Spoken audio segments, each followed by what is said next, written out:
Lydia opened the door to a very dark apartment. As usual, she stumped her toe on that old-ass end table her mom had given her. Working late was not her plan.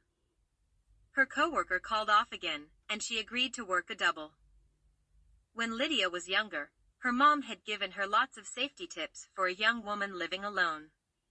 One of those tips was to never walk into a dark home or apartment, always leave a kitchen light on. She moved into her first apartment at 18. Her mom's advice was helpful, but also added to Lydia's anxieties. One night, her mom called her just as she was going to bed. She wanted to remind her to lock her bedroom door. That way, if someone broke into Lydia's apartment, they couldn't just walk into her bedroom. After that call, Lydia was scared shitless. It took her hours before she was able to sleep, even though she had locked her bedroom door. That was the last time she answered a late call from her mom, especially before bed. All that was 10 years ago.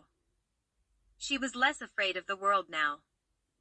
Working as a waitress by night hardened her quite a bit. Plus, the daily grind of med school had lowered the level of bullshit she was willing to take. Working doubles always took a lot out of her. Tonight would be her third double in a row. She was going straight to bed, no stopping it go. While walking through the living room, she tossed her jacket onto a small baby-size rocking chair that sat in a corner across the room. She almost fell as she rapidly kicked her shoes off, one after the other. Lydia stepped out of her pants and tossed them in the hamper next to her closet door. When she finally made it to her bed, all she had on was her panties and bra. She stood in front of her bed for a microsecond before discarding the bra. She looked so relieved as she pulled the covers up to her shoulders and finally rested in her bed.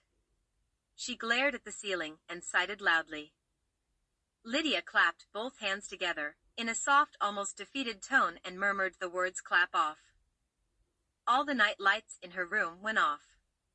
She kind of laughed to herself, how she thought connecting a voice command to her lights seemed stupid at the time. And using the words "clap off" was so ridiculous, but now so useful. The moon was casting a subtle glow across the bed. She thought about getting up and closing the curtains. But she was too weak. One eye open and one closed, as she whispered her final words, "Fuck it."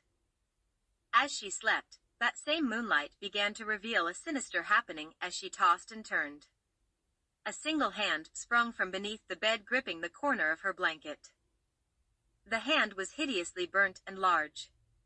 The moonlight showed thick surgical scars on his left hand.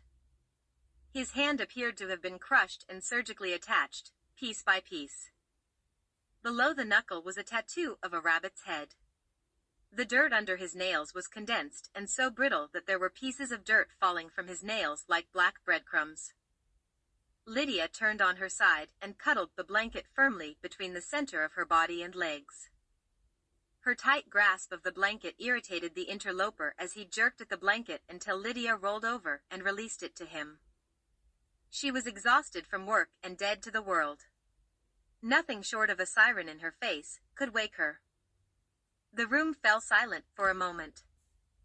Eerie shadows choreographed by the moon and wind danced against Lydia's walls and bedroom door. It was beautiful, as horror movies go. The silence was broken by the rhythmic dripping of water from the bathroom faucet. Drip, drip, drip. Any other night, this would wake her, but not tonight. A sinister sound joined in on the rhythm of shadows and a dripping faucet. It was the sounds of the interloper, loudly sniffing Lydia's blanket that once laid so softly between her legs. The interloper whispered a phrase that would have given a cold wind a chill. It was a sinister orchestra of flesh and meat, the devil's dinner, something to eat.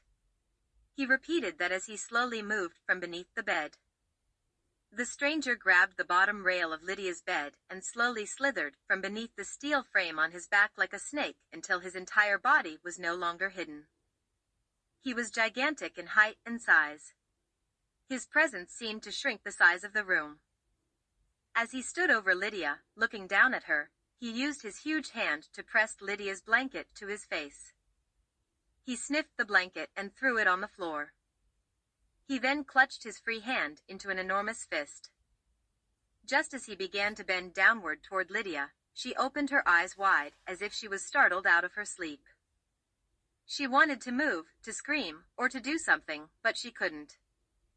The wind outside no longer pressed against her window, or whistled through small cracks in the window's old worn and tattered wooden frame. The shadows on her wall stopped dancing.